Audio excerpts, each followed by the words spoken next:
పత్రిజీ ప్రతిరూపం పిఎంసి ప్రతిక్షణం సత్యదర్శనం. సత్యదర్శనం కార్యక్రమానికి స్వాగతం, సుస్వాగతం.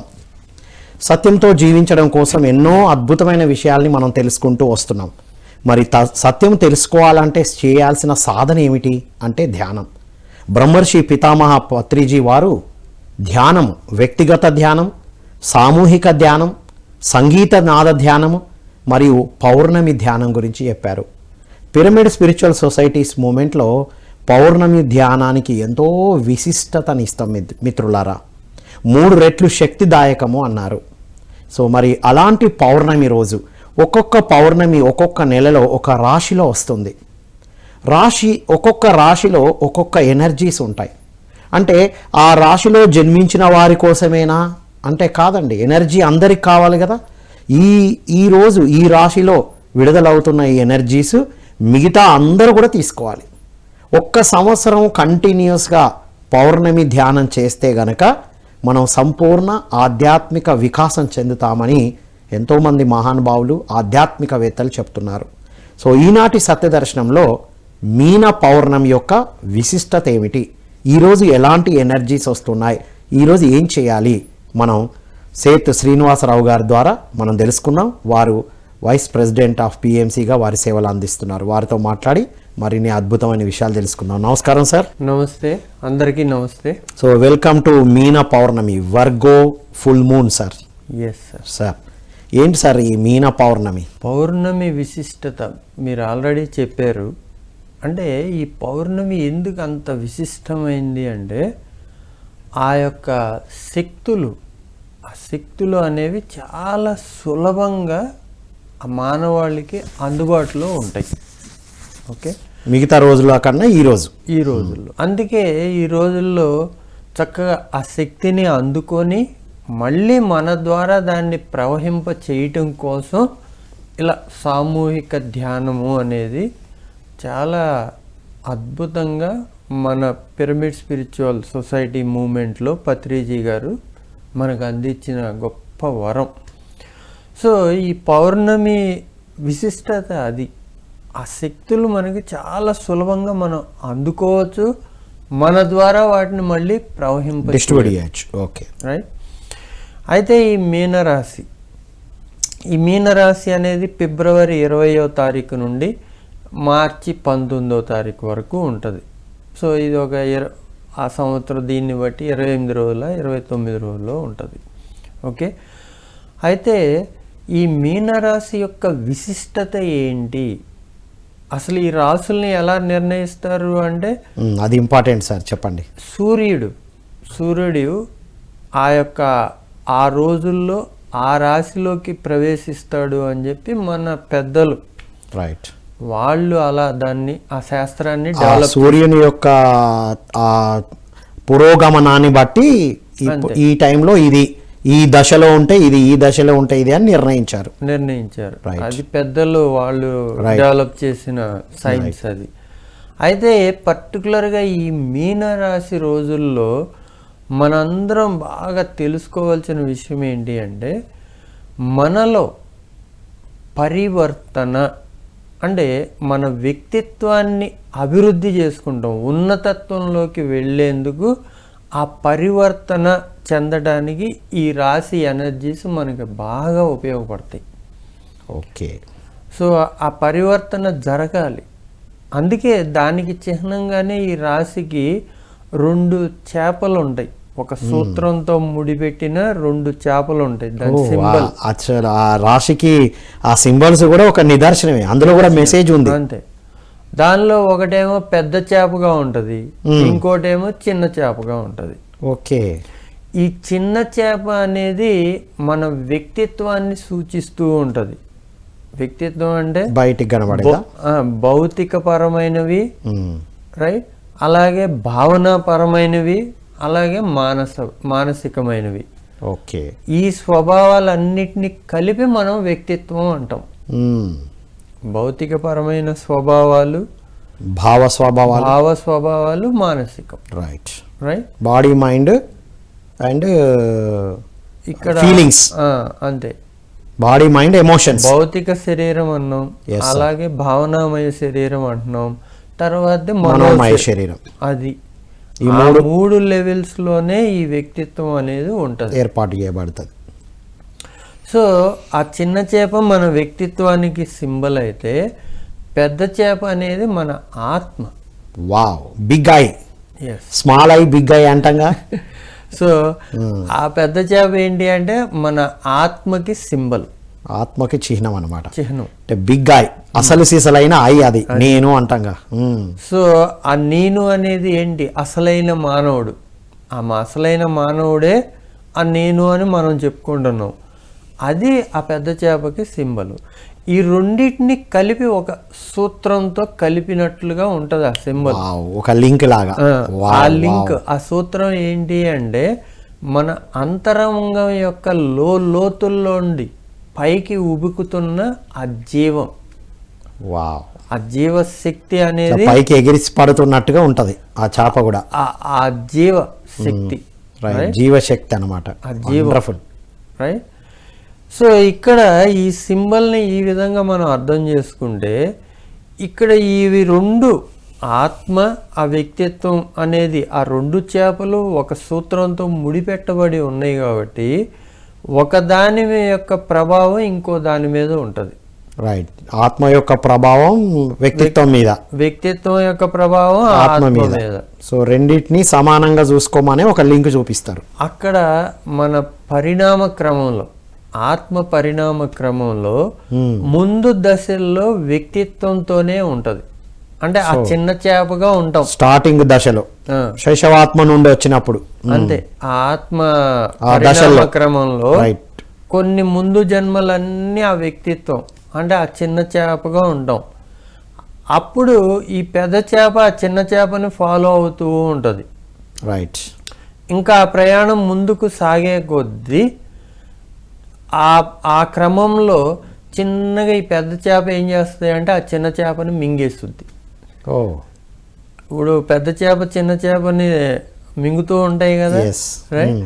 అలా ఈ ఆత్మ అనేది ఆ వ్యక్తిత్వం అనే ఆ చిన్న చేపని మింగేస్తుంది. ఎప్పుడైతే అది మింగేసిందో ఇక ఆత్మలో లీనమైపోవడం అనేది జరుగుద్ది.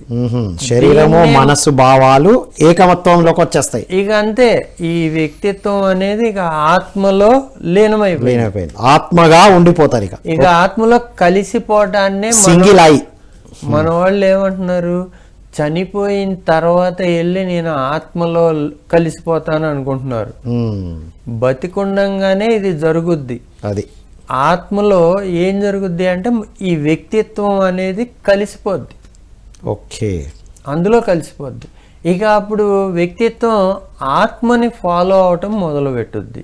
అంటే బాహ్యంగా కనబడే నేను అంతరంగంగా ఉన్న నేనుతో కలిసిపోద్ది. అప్పుడు ఆ ఒక్క నేను మాత్రమే ఉంటది. ఆత్మే ఉంటది. ఆ ఆత్మే ఏం చేస్తుంది అప్పుడు ఈ వ్యక్తిత్వం ద్వారా తన యొక్క తేజస్సుని, ఆ ప్రేమని, ఆ యొక్క సుగుణాలన్నిటినీ ప్రవహింపచేస్తూ ఉంటది. ఓ, ఆత్మతో అనుసంధానం అయితే ఆత్మ యొక్క సుగుణాలన్నిటి కలిగి ఉంటాం, మనం కలిగి ఉంటాం.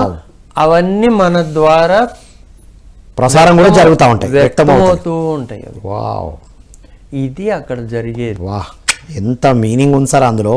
ఆ పరివర్తన అంటే ఆ చిన్న చేప నుండి పెద్ద చేపగా అవ్వటం, జరిగే ఆ పరివర్తన అనేది ఈ మీనరాశిలో ఎనర్జీస్, అలాంటి ఎనర్జీస్ ఇప్పుడు వస్తాయి. వాహ్, మన వ్యక్తిత్వం నుండి ఆత్మస్థితికి ఎదగడానికి కావలసిన శక్తులు ఈ రోజు వస్తాయి. అంతే. సో ఈ రోజంతా ఆ సాధనలో, ఆ గమనంలో ఉండాలి. ఆ పరివర్తన అనేది 3 ముఖ్య అంశాల ద్వారా జరుగుద్ది. ఒకటి నిర్బంధం, అంటే బంధరాహిత్యం అవడం, ఆ బంధాల నుండి విముక్తి పొందడం. నిర్బంధం, ఏ బంధాలు లేకుండా ఉండడం.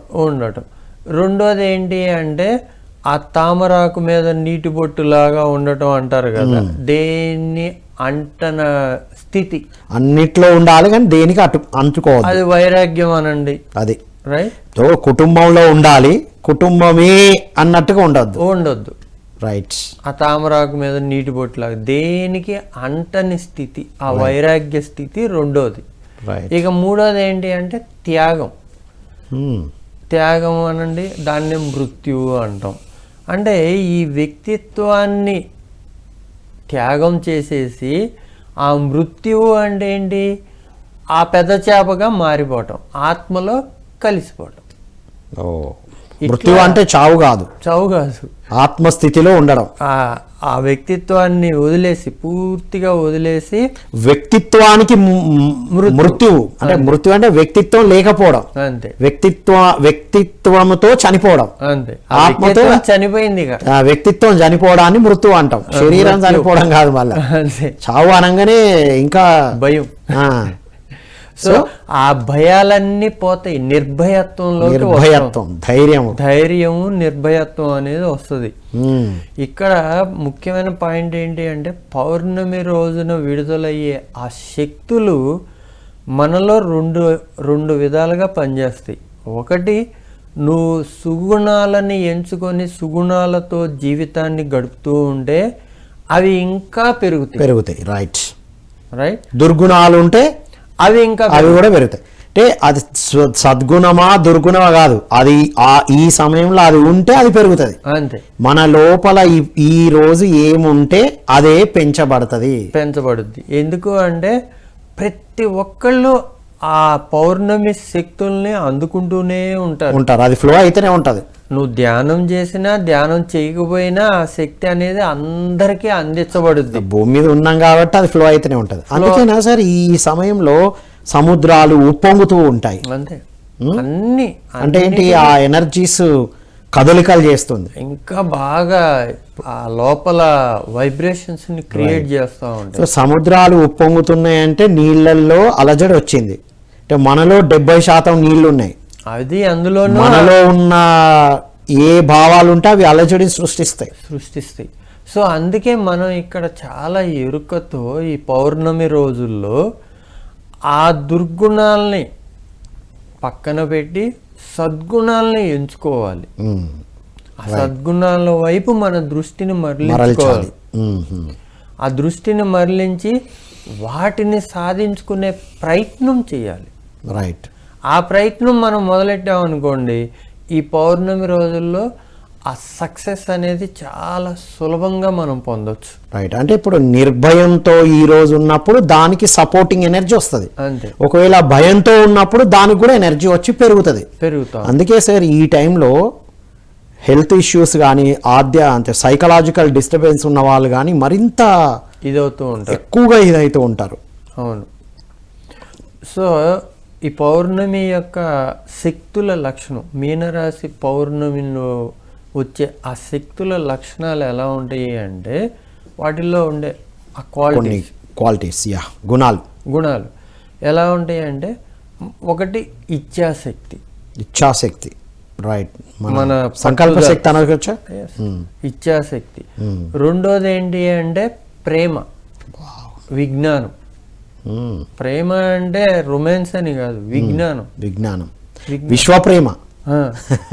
జ్ఞానం దాటిన స్థితి విజ్ఞానం. ఓకే. విజ్ఞానం అంటే అన్లిమిటెడ్. రైట్. నువ్వు ఎంత అందుకుంటే అంత. సో ఈరోజు ఈ పరివర్తనకు సంబంధించిన శక్తులన్నీ ఒక ప్రేమ శక్తిని, విజ్ఞాన శక్తిని విడుదల చేస్తూ ఉంటాయి. మన ఇచ్ఛాశక్తిని, సంకల్పాన్ని కూడా. ఇచ్ఛాశక్తి.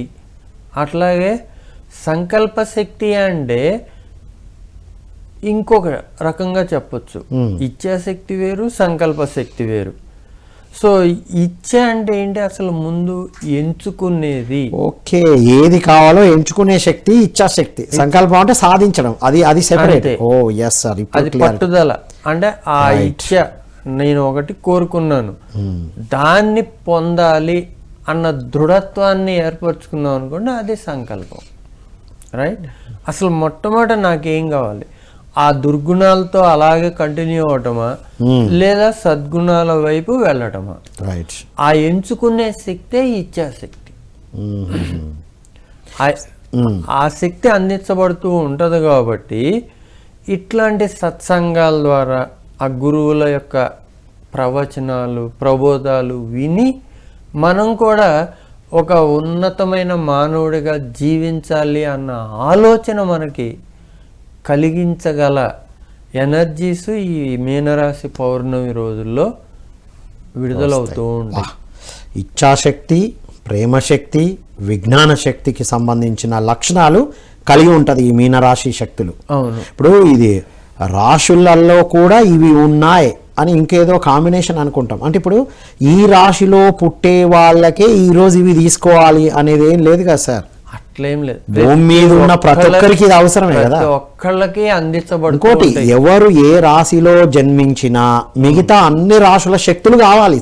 అవును, అది ఇది ఇక్కడ తెలుసుకోవాల్సిన పాయింట్. అది ఇంకా మీకు ఏదన్నా ఇది లోపం, నాలో ఇచ్చే శక్తి తక్కువ ఉంది అన్నప్పుడు ఎవరన్నా మన గ్రూప్ మెడిటేటర్స్లో మీనరాశిలో పుట్టినవాడు ఉన్నాడు అనుకోండి, వాడి పక్కన కూర్చొని ధ్యానం చేస్తే wow, what a technique sir.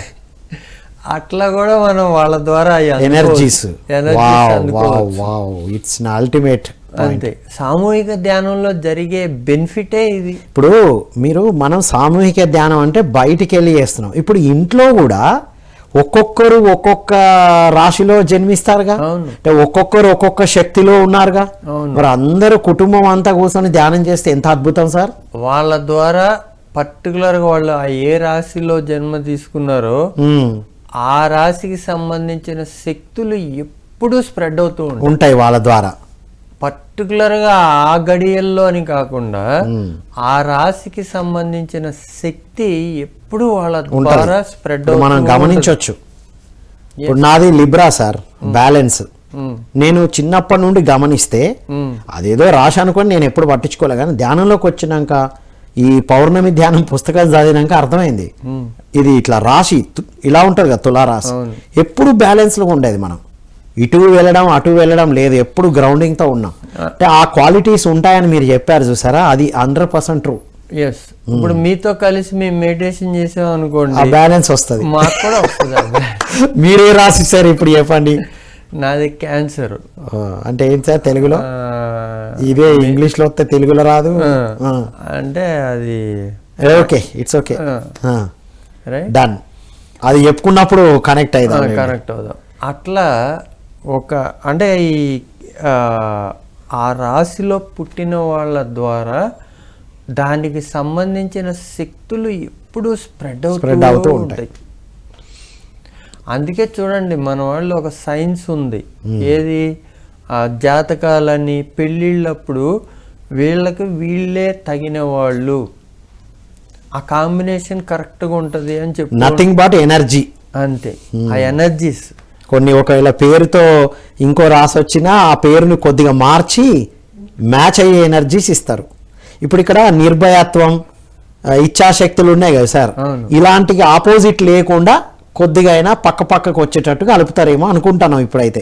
అది అట్లా పేరింగ్ కరెక్ట్ గా ఉంటేనే, ఆ ఎనర్జీస్ కరెక్ట్ గా సింక్ అయితేనే వాళ్ళ లైఫ్ బాగుంటది, ఉన్నతంగా ఎదగలరు. ఒకరికొకళ్ళు ఆ కోఆపరేషన్, కోఆర్డినేషన్, ఆ affection, everything will be shared. Sir మరి అవి ఏమి చూడకుండా, ఇప్పుడు గతంలో అయితే అవి ఏం చూడలే కదా, వాళ్ళు అద్భుతంగా హ్యాపీగా ఉన్నారుగా. ఇప్పుడు ఈ ధ్యానంలోకి వచ్చిన తర్వాతనే ఇద్దరు అండర్స్టాండింగ్లు పెరుగుతున్నప్పుడే డిస్టర్బెన్సెస్ వస్తున్నాయిగా. లేదు సార్, గతంలో కూడా ఇప్పుడు కూడా మనం అర్థం చేసుకోవాల్సిన కాన్సెప్ట్ ఏంటి అంటే, ఏదైతే మన ఆత్మ ఉన్నతికి అవసరమో రైట్ ఆ విధంగానే మనం జన్మ పరంపరని ప్రణాళిక చేసుకొని వస్తాం. ఓకే, ఆ జన్మని అలా ప్రణాళిక చేసుకొని వస్తాం. సపోజ్ నేను ఒక రాశిలో పుట్టాను, నాకు పర్టికులర్గా చాయిసెస్ ఉంటాయి.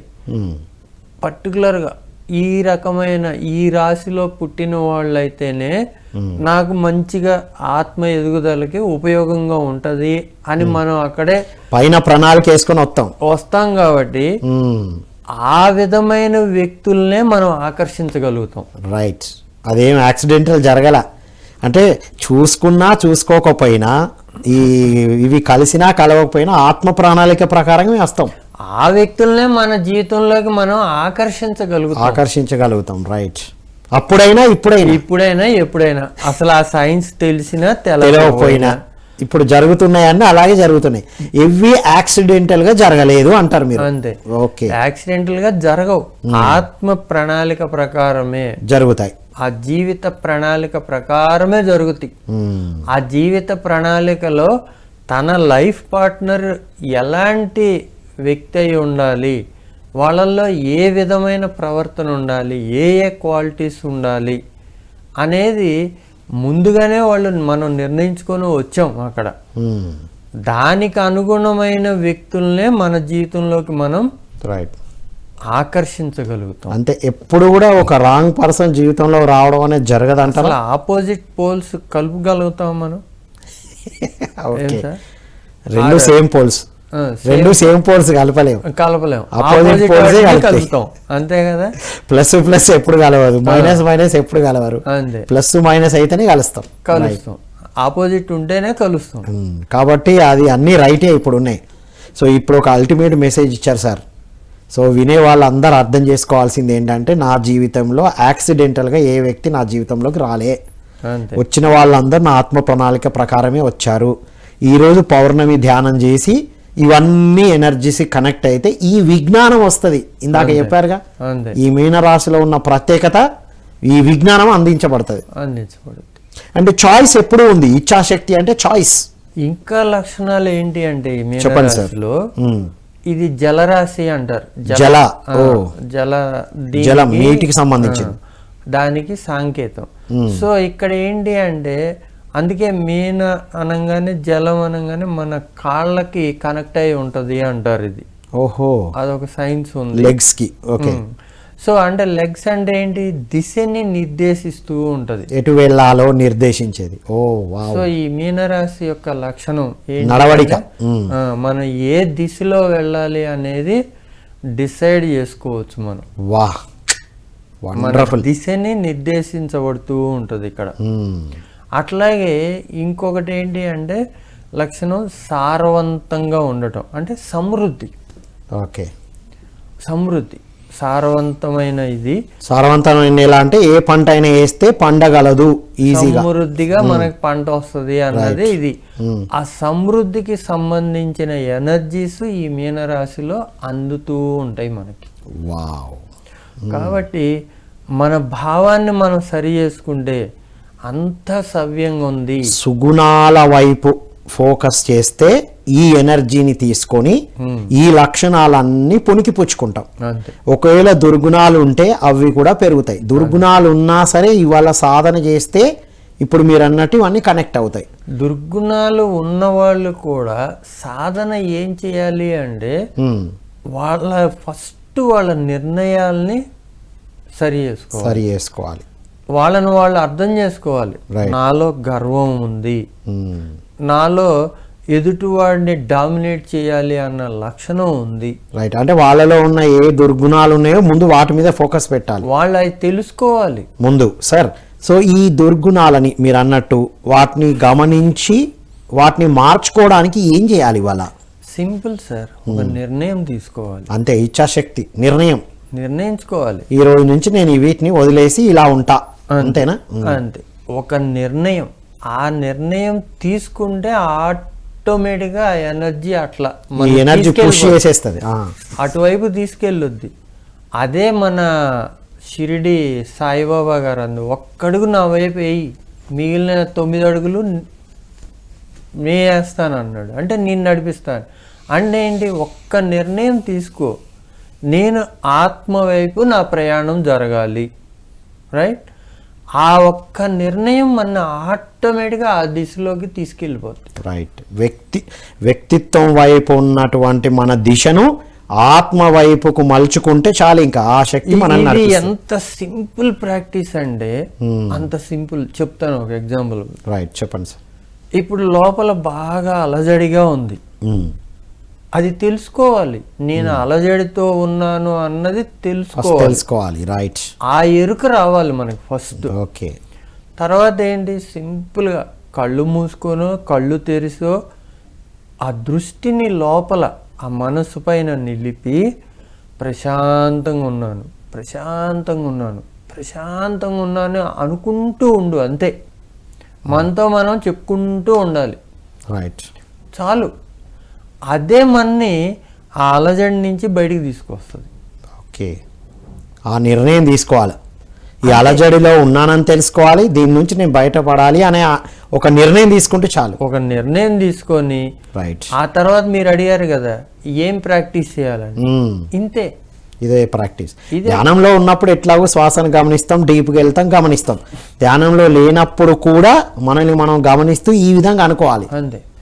ఏదైతే మనకు కావాలో దాన్ని మనతో చెప్పుకుంటూ ఉండాలి సార్. రైట్. ఏదైతే మనకు కావాలో, ప్రశాంతత కావాలి. నేను ప్రశాంతంగా ఉన్నాను, ప్రశాంతంగా ఉన్నాను, ప్రశాంతంగా మనకి ఏది కావాలో అది అనుకోవాలి, చెప్పుకుంటూ ఉండాలి. ఆరోగ్యం కావాలి, ఆరోగ్యవంతంగా ఉన్నాను, ఆరోగ్యవంతంగా ఉన్నాను, ఆరోగ్యవంతంగా ఉన్నాను చెప్పుకుంటూ ఉండాలి రోజుకి 100 సార్లు. అది ఒక్కసారా 2 సార్లా అంటే మాక్సిమం ఖాళీగా ఉన్నప్పుడు అంతా నీకేం కావాలో అది చెప్పుకుంటూ ఉండు. అంటే ఈ వ్యక్తిత్వంలో ఉన్న వాటన్నీ వెళ్ళిపోయే అన్ని సార్లు అనాలి. మరి వ్యక్తిత్వం ఫామ్ అయి ఉంది కదా, అంతే. అదంతా క్లియర్ అయ్యేదాకా మనం చెప్పుకుంటూ ఉండాలి ఆరోగ్యంగా ఉన్నాను. అంతేగాని పొద్దున్నే లేచి నాకు మోకాళ్ళ నొప్పులు ఉన్నాయి, ఆ నొప్పులు ఉన్నాయి, ఆ బాధ ఉంది, ఈ బాధ ఉంది, ఈ కాదు చెప్పుకోవడం. ఉన్నాయి చెప్పడం కాదు, కావాల్సినవి చెప్పుకోవాలి. అంతే. ఇది ఉంది కాదు, అది కావాలి. కాకపోతే అది చెప్పుకునే ఎలా ఉండాలి, మనకి మనం మేలు చేసుకునేట్లుగా ఉండాలి. అంతేగాని పక్కనోడికి కీడు జరగాలని చెప్పుకోకూడదు. Right right right. వాడు నాశనం అయిపోవాలి, వాడు ఇట్లా అవ్వాలి, అట్లా అవ్వాలి అంటే ఈ రోజు ఏమి మాట్లాడినా, ఏం ఆలోచించినా, ఏది చేసినా ఆ ఎనర్జీ అటువైపు వెళ్తుంది అంటారు. అంతేనా సార్? మనం అట్లా ఆలోచిస్తే, పక్కనోడికి కీడు తలపెట్టాలి అన్న ఆలోచన చేస్తే అలాంటి ఎనర్జీస్ మళ్ళీ మనకే తగులుతాయి, ఆకర్షించబడుతూ ఉంటాయి. ఎప్పుడు కూడా లోక కళ్యాణం, లోకం మొత్తం సమస్త లోక సుఖినోభవంతు, అందరూ సుఖంగా ఉండాలి. నేనొక్కడనే సుఖంగా ఉంటాం కాదు, అంతా సుఖంగా ఉండాలి, అందరూ ఆరోగ్యంగా ఉండాలనుకోవడం ఉత్తమం. మళ్ళీ అంతే సార్, ఈ మీనరాశి పౌర్ణమి రోజున ఇంకా ఇది అనుకోవడం గురించి చెప్పారు. ఈ రోజంతా ఎలా ఉండాలి? కొంతమంది అంటారు మౌనంగా ఉండాలి, ఉపవాసం చేయాలి అంటారు. ఈ రోజు ఉపవాసానికి సరైంది కాదు, ఏకాదశి, ఈరోజు జస్ట్ ధ్యానంతో ఉండాలి అని చెప్తూ ఉంటారు. చెప్పండి సార్ సాధన. అసలు ఉపవాసం ఎందుకు చేయాలి? అసలు ఎందుకు నిరాహారము, లంకనము అంటాం. ఈ ఎందుకు చేయాలి అంటే, మనం ఆహారం తీసుకున్నాం అనుకోండి, ఆహారం తీసుకుంటాం, ఆ ఆహారాన్ని అరాయించుకోవటం కోసం తగిన విధమైన శ్వాసక్రియ మనకు అవసరం. ఓకే, మన భోజనం చేసిన తర్వాత మన శ్వాసను గమనిస్తూ ఉంటే అవి నిమిషానికి సపోజ్ 17 నుంచి 18 శ్వాసలు అనుకోండి. బాగా ఎక్కువ తిన్నప్పుడు దాన్ని అరాయించుకుంటానికి తగిన శ్వాస ఎక్కువ అవుతూ ఉంటుంది. కరెక్ట్. ఆయాసం, భుక్తాయాసం, ఆ శ్వాస క్రమంలో మార్పు వచ్చుద్ది. అంటే ఆ మార్పు వల్ల ఏం జరుగుద్ది అంటే మన ఆలోచనల్ని మనం కంట్రోల్ చేసుకోలేం, మనసుని ప్రశాంతంగా ఉంచుకోలేం. అందుకే మనం తినే ఆహారానికి, ఆ తినే ఆహారం అది ఎలాంటి ఆహారం అనే దాని మీద ప్లస్ ఆ తిన్న క్వాంటిటీ. రైట్. తినే క్వాలిటీ అండ్ క్వాంటిటీ రెండు. తినేది ఏమిటి, ఎంత తిన్నాం అనేది కూడా మన శ్వాసల మీద ఎఫెక్ట్ పడుతుంది. మన శ్వాస ఎంత ఇదవుతూ ఉంటుందో మనసు అంత చంచలం అయిపోతుంది. అది ఓవర్ ఈటింగ్ వల్ల ఎంత ఎఫెక్టో ఇప్పుడు తెలుస్తుంది. ఆ చంచలత్వాన్ని కంట్రోల్ చేసుకోవడానికే మనం ధ్యానం అంటాం. ధ్యానంలో కూర్చొని చేసే ప్రయత్నం అది. ఎగ్జాక్ట్లీ. అసలు ఆ ధ్యానానికే సహకరించదు మన మనసు. ఇట్లాంటి పౌర్ణమి రోజున ఆ పౌర్ణమి శక్తుల్ని అందుకోవటం కోసం నువ్వు మనసులో బాగా చంచలత్వం ఉందనుకోండి, ఎవరి మనసు అయితే చంచలత్వంగా ఉందో వాళ్ళు ఆ రోజు నిరాహారంలో ఉన్నారనుకోండి, మనసు కూడా ఆటోమేటిక్ కంట్రోల్కి వస్తుంది. ఆ శ్వాస ప్రక్రియ అనేది నిమిషానికి తీసుకునే శ్వాసల కౌంట్ తగ్గుతూ ఉంది అంటే మనసు కూడా అలా ఇదవుతూ ఉంటుంది. శ్వాస ఎంత తక్కువగా స్లోగా ఉంటే అంత ప్రశాంతంగా ఉంటాం మనం. అంతే. ఉదాహరణ టార్టాయిస్, తాబేలు ఉమ్. మెల్లిగా 300 సంవత్సరాలు బతుకుతుందంటే అది ఎప్పుడు శ్వాస మెల్లిగా తీసుకుంటుంది. అంతే. అంటే మన శ్వాస వేగం ఎంత పెరుగుతుందంటే అంత మనసు అలజడిగా ఉంది. అవును. మనసు ఎంత అలజడిగా ఉంటే శ్వాస అంత పెరుగుతుంది. అందుకనే పెద్దలే అసలు ఈ ఉపవాసము అందుకోసం పెట్టారు.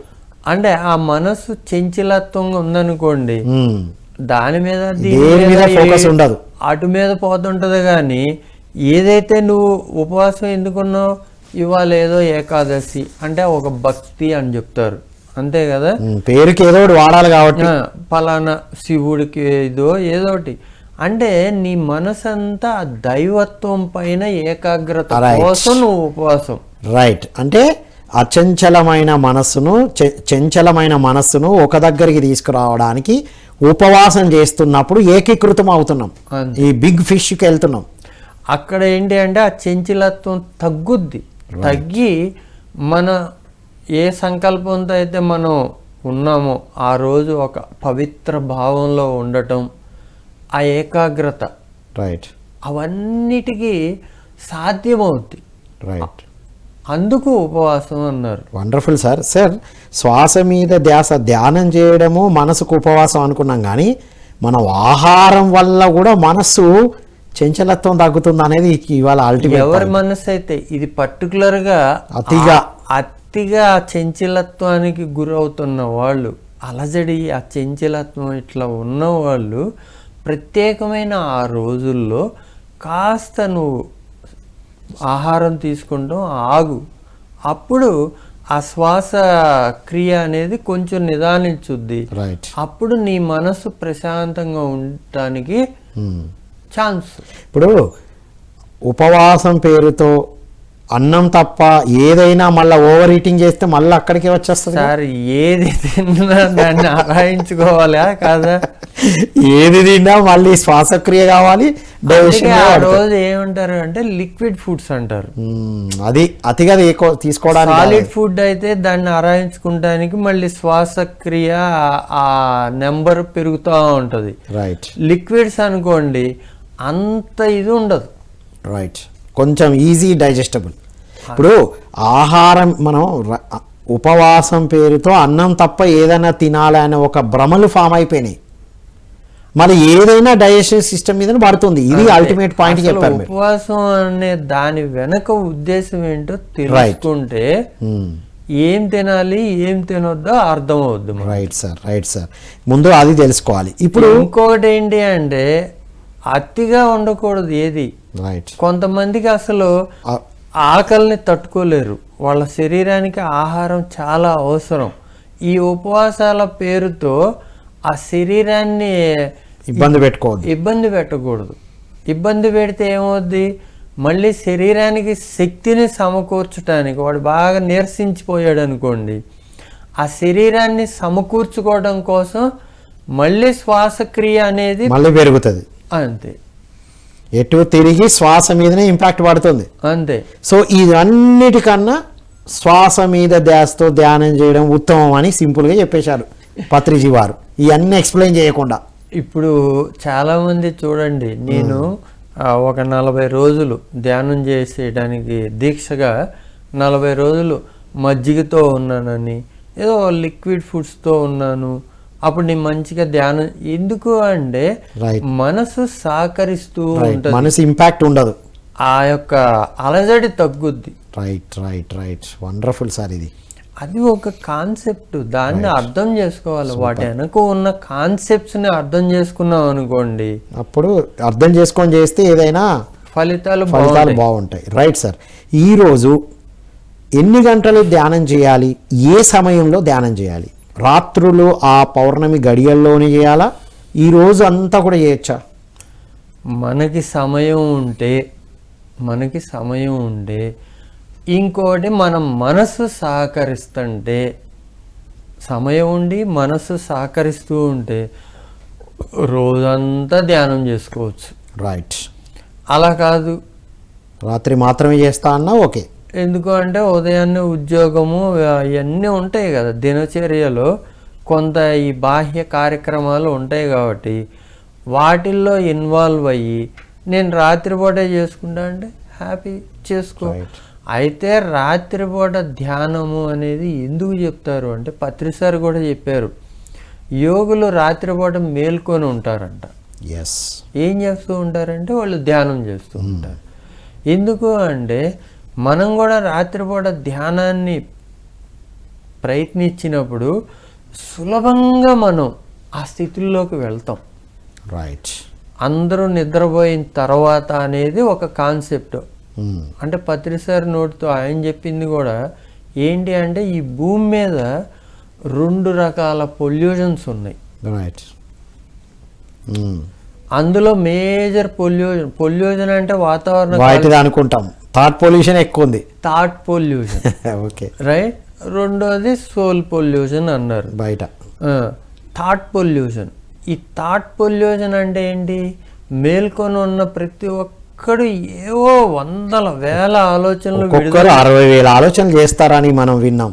ఆ ఆలోచనల ఇంటెన్సిటీ బాగా రిలీజ్ అవుతూ ఉంటది కాబట్టి మన చుట్టూ అవి ఆ ప్రకంపనాలు ఆ ఎనర్జీస్ అట్లా ఉంటాయి కాబట్టి వీళ్ళంతా సహజంగా నిద్రపోయిన తర్వాత వాడి నుంచి ఆలోచనలు రిలీజ్ అవటం తగ్గిపోతుంది కాబట్టి ఆ టైంలో చక్కగా చేయగలుగుతాం మనం. కొంత పొల్యూషన్ క్లియర్ అయింది.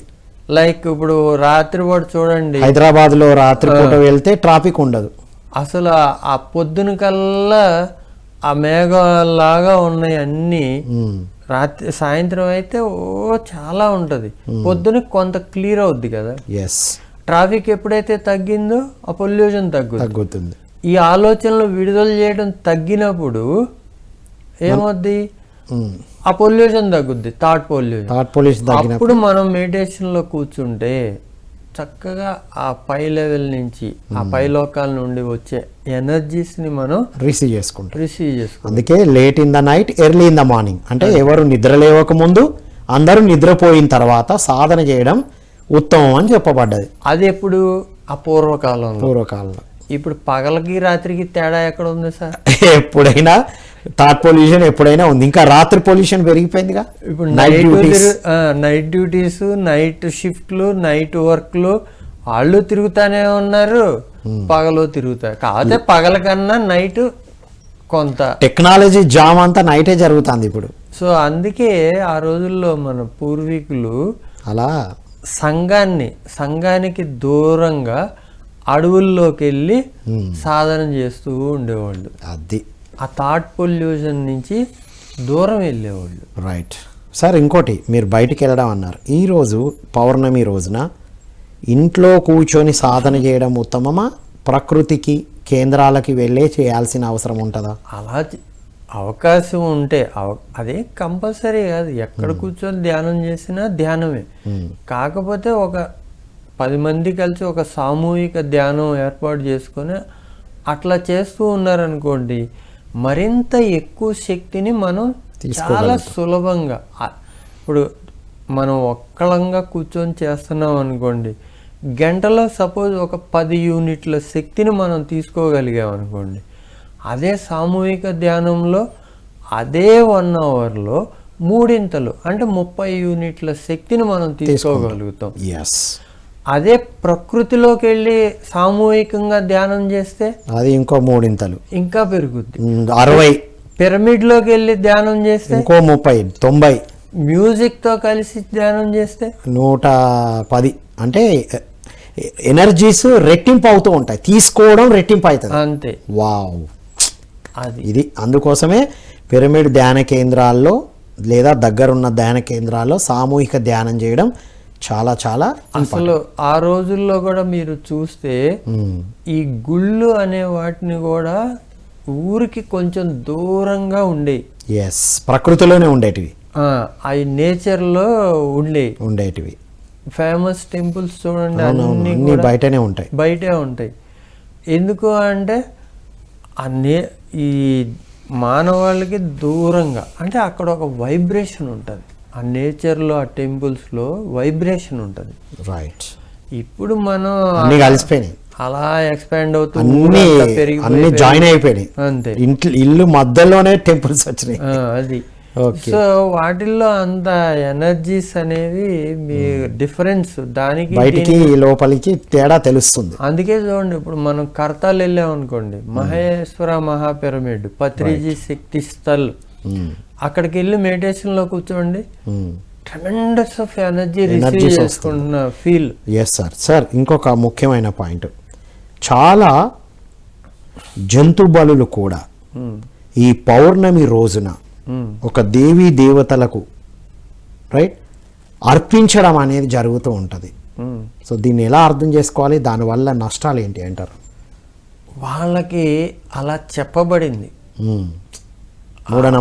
మూఢనమ్మకంగా, ఆచారాలుగా, లేదంటే ఎవడు ఎక్కడ మొదలు పెట్టాడో మనకు తెలియదు, స్టార్టింగ్ పాయింట్ అర్థం కావట్లే.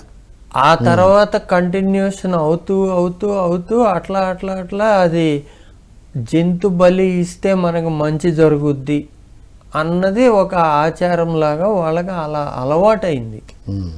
ఇప్పుడు వాళ్ళకి సరిగ్గా ఇది కరెక్ట్ కాదు, ఇది సరైన విధానం కాదు అని చెప్పటం మొదలు పెడితే వెంటనే వాడు ఒప్పుకోకపోవచ్చు. ఎందుకు అంటే భయం. ఈ ఆచారాలని ఎప్పటి నుంచో వస్తున్న ఆచారాన్ని వదిలేస్తే ఏమైతుందో, నాకేమన్నా చెడు జరుగుద్దేమో అన్న భయం, అంత భయాలు నింపబడ్డాయి. ఆ భయంతో వాళ్ళు ఒప్పుకోరు. అందుకే చూడండి, కొంతమంది ఏం చేస్తారు, శనివారం నాన్ వెజ్ తిన్ను అంటారు, గురువారం తిన్ను, ఒక్కొక్కరు స్పెషల్ రోజులు అట్లా పెట్టుకుంటారు. ఎందుకు? అది మళ్ళీ దైవత్వ ప్రార్థనకి, దైవత్వానికి అది పనికిరాదు అని అది డిసైడ్ అయిపోయింది. నేను గుడికి వెళ్ళినా అక్కడికి వెళ్ళినప్పుడు ఇది వద్దు అనేది మాత్రం తెలిసింది. మళ్ళీ అదే వ్యక్తి ఏం చేస్తాడు, పర్టికులర్గా ఆ సందర్భం వాళ్ళ ఆచార ప్రకారంగా వాళ్ళ పెద్దలు ఏదైతే ఫాలో అవుతూ వాళ్ళకి అందించారో దాని ప్రకారంగా మళ్ళీ అది శుక్రవారం అనండి, శనివారం అనండి, ఒక పుట్టినరోజు సందర్భం అనుకోండి, ఆ రోజు ఏదో ఒక మేకనో ఇదేనో ఇచ్చేస్తారు. మళ్ళీ అక్కడ రోజులు లెక్క కాదు, వాళ్ళ ఆచారం ముఖ్యం. అట్లా ఇప్పుడు ఏ ఆచారమైనా మీరు చెప్పండి సార్, దేవీ దేవతలు ఈ జంతువులు కోరుకుంటాయా? ఇది ఒక నమ్మకం అంతే తప్ప వాళ్ళు ఎవరు కోరుకోరు అనేది తెలియాలి. ఒక దేవత. ఇప్పుడు మన అమ్మ మన చంపి తింటుందా? మనం ఇబ్బంది పడితేనే విలవిలలాడిపోతుంది. అట్లాంటిది అమ్మ ఏంటి, దేవత అంటే అమ్మ. ఆ అమ్మకి బలి ఏంటి, తన బిడ్డల్ని బలి తీసుకుంటుందా? అది మనమే కాదు, మనం మనుషులే బిడ్డలు అనుకుంటాను. ప్రతి జంతువు దేవీ దేవతలకు బిడ్డలమే. అలాంటప్పుడు వాటిని బలి ఎలా కోరుద్ది? కాకపోతే ఆ బలి తీసుకోవడము అదంతా క్షుద్రం, అదొక మృగతుల్యం. మానవత్వం కాదు, అది మృగం. అంటే ఇప్పుడు ఆ మృగాలకి ఆహారం ఏంటి అంటే అవి వేటాడుతాయి. ఇప్పుడు ఒక సింహం ఉంది, దాని సహజత్వం, అది దాని ప్రవృత్తి, అది దాని సహజత్వం, దాని యొక్క చైతన్యంలో ఉంది. అది వేటాడే తింటది. రైట్. కానీ మనుషులు అలా కాదుగా, మనం ఎంతో ఎదిగినాం వాటి నుండి. ఆ స్థితుల్ని దాటి, ఆ పరంపరని దాటి ఎదిగిన స్థితిలోకి వచ్చాం మానవుడు. సార్, క్రమం తప్పకుండా రెగ్యులర్గా ఒక సంవత్సరం పౌర్ణమి రాత్రులు, పౌర్ణమి రోజుల్లో ధ్యానం చేయడం వల్ల ఈ ఆత్మజ్ఞానం మేల్కొని ఇవన్నీ అర్థం అవుతాయి అంటారా?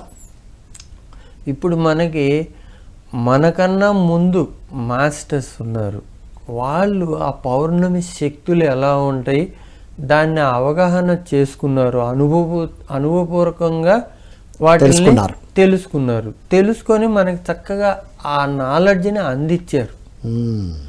ఆ బుక్స్ చదివామనుకోండి, ఓకే ఈరోజు ఇట్లా ఉంటాయి శక్తులు, ఈ రాశిలో ఉన్నప్పుడు ఇలాంటి శక్తులు ఈ భూమి మీద ఉంటాయి అన్న అవగాహనతో మనలో పరివర్తన, మనని మనం ఉన్నతపరుచుకోవడానికి ప్రయత్నంలో వీటిని అవగాహన చేసుకొని చక్కగా ఆ అవగాహనతో మనం ధ్యానం చేస్తే ఇంకా మంచి ఫలితాలు వస్తాయి. రైట్. తెలుసుకున్న ప్రతి ఒక్కరు కూడా అందరికీ బోధించడం కూడా అవసరమే. అంతే. సార్, చివరగా మీనరాశి పౌర్ణమి ధ్యానం గురించి, ఈ రోజు గురించి మీరేమి సందేశం ఇస్తారు సార్ అందరికీ?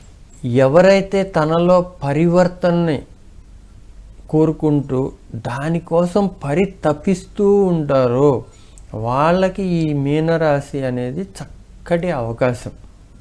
రైట్. సో మనలో మార్పులు, ఆ మార్పుని తెచ్చుకోవడానికి ఇది ఉపయోగపడుద్ది. కాబట్టి ఈ రాశి ఫలితాలు అనేది పక్కనుంచి ఇక్కడ ప్రవహిస్తున్న, భూమి మీదకి ప్రవహిస్తున్న ఆ శక్తుల పట్ల అవగాహన పెంచుకొని చక్కగా ఆ శక్తులను ఉపయోగించుకోవాలని హృదయపూర్వకంగా కోరుకుంటున్నా ప్రతి ఒక్క meditator. Thank you so much sir. చాలా అద్భుతమైన విషయాలు అందించారు. సో ఇదండి ఈనాటి సత్యదర్శనంలోని మీన పౌర్ణమి ధ్యానం యొక్క విశిష్టత. విన్నాం కదా మిత్రులారా, ఉపవాసం అంటే ఏంటో, జంతుబలులు అంటే ఏంటో, రాశులు అంటే ఏంటో, మీనరాశి అంటే ఏంటో విన్నాం. 2 చేపలు ఉన్నాయి, ఒకటి వ్యక్తిత్వానికి, ఒకటి ఆత్మతత్వానికి. రైట్. ఈ రెండిటి మధ్యన అనుసంధానం. ఈరోజు మనకు కావాల్సిన నిర్భయత్వం, పరివర్తన ఎవరైతే కోరుకుంటున్నారో మిమ్మల్ని ఒక అవగాహన చేసుకొని గమనించండి. ఇచ్ఛాశక్తిని, ప్రేమశక్తిని, విజ్ఞాన శక్తిని మనం పెంపొందించుకునే అద్భుతమైన శక్తి ఈరోజు భూమి మీదకి వస్తుంది మిత్రులారా. కాబట్టి ఆచారాల, వ్యవహారాల పేర్లతో మనం చేయకూడనివి చేస్తున్నప్పుడు అలాగే ఉంటున్నాం మనం. ఈరోజు గనక వారు చెప్పినట్టు చక్కని పుస్తకాలు ఉన్నాయి, మనకన్నా సాధకులు ఎంతోమంది ఉన్నారు. మనందరం ఋషి పరంపర నుండే వచ్చాం. మన ఋషులు, మహర్షులు అంతా వీటి మీద ఎన్నో విషయాలు చెప్పారు మిత్రులారా. కాబట్టి వీటిని స్టడీ చేద్దాం. ఈరోజు చక్కగా ధ్యానం చేసి అద్భుతంగా ఈ శక్తిని తీసుకొని ఆత్మతత్వంతో బిగ్ ఫిష్ లాగా ఎదగాలని కోరుకుంటూ మరో కార్యక్రమంలో మళ్ళీ కలుద్దాం. అంతవరకు సెలవు. Thank you all.